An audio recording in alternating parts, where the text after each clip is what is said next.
Ustadz Dery Sulaiman, penyanyi gitaris. Bagaimana pendapat Ustadz mengenai jamaah tabligh yang selalu berdakwah? Ada tetangga saya dulu, sebelum saya berangkat ke Mesir, rambutnya panjang, tapi laki-laki, rambutnya sebahu, tato, punya biliar, meja biliarnya ramai. Begitu saya pulang ke kampung dari Mesir, saya sholat di masjid, terlambat. Imamnya enak sekali. Bismillahirrahmanirrahim. Alhamdulillahi rabbil alamin. Selesai sholat, siapa ini? Rupanya yang punya meja biliar dulu. Saya tanya, abang tobat ketemu Imam Mahdi apa? Ketemu siapa? Kata dia, ada satu kelompok datang ke tempat kami, masuk ke meja biliar kami. Ustadz selama ini ceramahnya di masjid, di mimbar, kami tak tersentuh. Tapi orang ini datang, kami sangka mau main biliar. Berjenggot, berjubah, mengajak sholat. Pertama kami marah, jangan ajak kami sholat.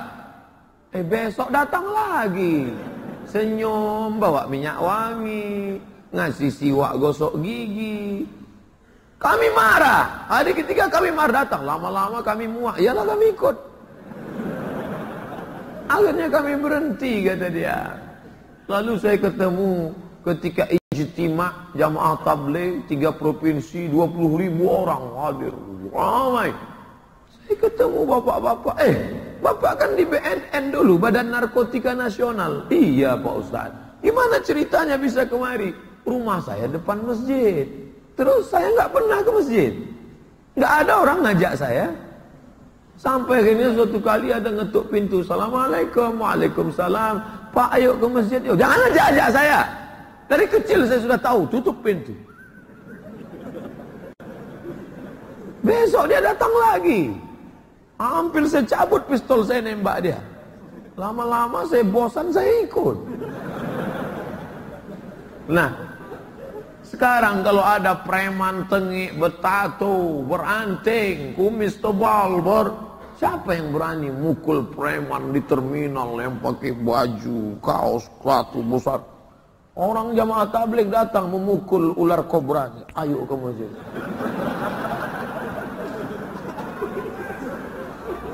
Ustadz Dery Sulaiman, penyanyi gitaris, dapat hidayah bukan di Makkah. Di mana? Di Bali. Tatonya banyak. Ketika orang ngejek dia, ente pakai tato masuk neraka, ente tato masuk neraka. Tiba-tiba datang satu kelompok, dia udah curiga, ini orang pasti mau ngejek saya lagi ini. Ketika dia pancing nanya, Pak, apa hukumnya orang pakai tato tapi sholat? Orang pakai tato sholatnya nggak apa-apa. Loh, yang masalah itu mana? Nggak pakai tato dan nggak sholat. Itu yang bermasalah. Akhirnya hatinya lunak, ke masjid. Nah ini, ada pun mengatakan, apa itu jamaah tabligh, itu sesat. Hajinya bukan ke Makkah tapi IPB, India, Pakistan, Bangladesh. Ini fitnah-fitnah, ini klarifikasi. Makanya saya selalu mengikuti apapun nama kelompoknya, saya tidak lihat orangnya, tapi saya lihat referensinya. Apa kitab yang dipakai? Fadail A'mal. Siapa yang menulisnya? Maulana Zakaria Kandahlawi. Sebelum Maulana Zakaria Kandahlawi siapa? Maulana Ilyas. Maulana Zakaria Kandahlawi, Maulana Ilyas. Ahli hadis dari India. Mereka menyusun kitab. Habis sholat subuh dibacakan. Adapun bahwa terjadi, saya tidak maulah ikut ini. Masa ada istri mau melahirkan, suaminya pergi entah kemana. Kasuistik bisa saja terjadi di mana-mana. Oknum bisa saja terjadi di mana-mana. Khudh masafa. Dari mana ini Pak Ustadz? Dari India. Di India tabligh akbar begini tidak bisa. Kalau di India buat tabligh akbar begini, datang Sanjay Dutt, Amitabh Bachchan, Shah Rukh Khan. Tidak bisa. Maka inisiatif Maulana Ilyas dengan Maulana Zakaria Kandahlawi, mereka datang ke rumah-rumah, ke pintu-pintu. Assalamualaikum, waalaikumsalam. Begitu orang buka pintu, kya hal hai, tike, coach wadran. Kya hal hai artinya apa kabar? Tike artinya bagus. Assalamualaikum, salam. Kya hal hai, apa kareva? Kabar baik. Ayo kita ke masjid, kata dia. Ayo pakaian sunnah, pakai putih, pakai jubah, pakai jenggot, pakai sorban. Nabi pakai sorban. Nabi SAW pakai sorban. Wa ala ra'sihi imamatun sauda. Nabi ketika masuk ke kota Makkah tahun 8 Hijrah, di atas kepalanya bersorban berwarna hitam. Ada sorbannya warna putih. Pakai burdah warna hijau. Buka kitab Syama'il Muhammadiyah. Kalau mau melihat bagaimana kain Nabi, bagaimana sorban Nabi, bagaimana siwak Nabi, bagaimana kuda Nabi, bagaimana selop sendal Nabi. Asy-Syama'il Al-Muhammadiyah. Syama'il Muhammadiyah yang ditulis oleh Abu Isa At-Tirmizi, meninggal 275 Hijrah. Nah, jadi yang dibawa ini adalah sunnah-sunnah. Bagaimana melembutkan hati yang keras, Pak Ustadz? Turiqul qulub, melunakkan hati. Tadma'ul ain, meneteskan air mata. Tudzakkirul maut, mengingatkan pada mati. Apa dia? Ziarah kubur. Pulang dari sini, ziarah kubur. Lihat, Abdul Somad, kau akan ke sana. Kalau ada orang mati, datang. Idza mata, kalau mati saudaramu, fattabi'hu, iringkan jenazahnya. Ustaz Somad harap segera datang karena pengurus masjid ada yang meninggal dunia. Saya datang. Saya langsung ke tempat pemakaman karena khawatir dari kampus langsung ke pemakaman. Sampai di pemakaman sudah sunyi. Saya sangka sudah pulang. Saya tanya, mana Pak? Ustaz terlalu cepat, jenazah belum datang. Saya lihat hikmah di balik itu, saya langsung melihat. Inilah lubang yang tak pernah kau lihat Abdul Somad. Tapi kau akan masuk ke dalam. Engkau hanyalah setumpuk daging busuk yang akan menjadi santapan cacing tanah. Dari dalam tanah, kau naik ke atas tanah.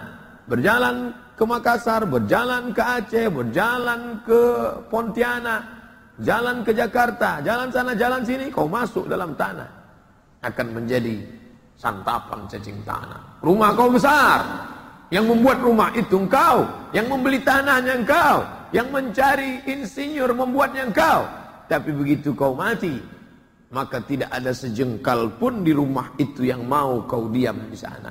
Dulu orang berkata, itu kamar papa, itu ruang makan papa.